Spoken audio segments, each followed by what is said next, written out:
Ingekuwa baba ya Raila, hakukuwa mtu wa kulipa school fees, angeleta ugatuzi kweli tukakuwa na counties. Yes.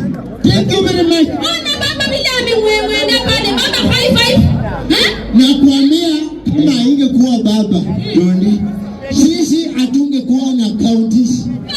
Sasa kama ingekuwa baba Raila Amolo Odinga, sisi hatungekuwa na gavana wetu sasa.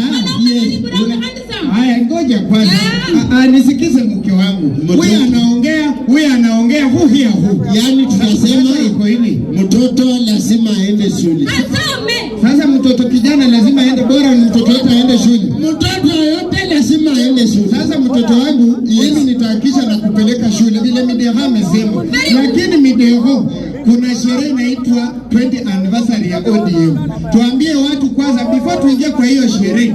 Tuambie watu wajisajili kwa chama ya ODM. Ndio imefanya hata tumeona Simba Arati, hata ndio nimemuona leo. ODM ndio imefanya hata nimeona Anyagi Nyong'o. ODM ndio imefanya nimeona Sifuni. Hata gavana wetu Paul Nyongesa Otuoma Fumbu ingekuwa ODM ubakuliana.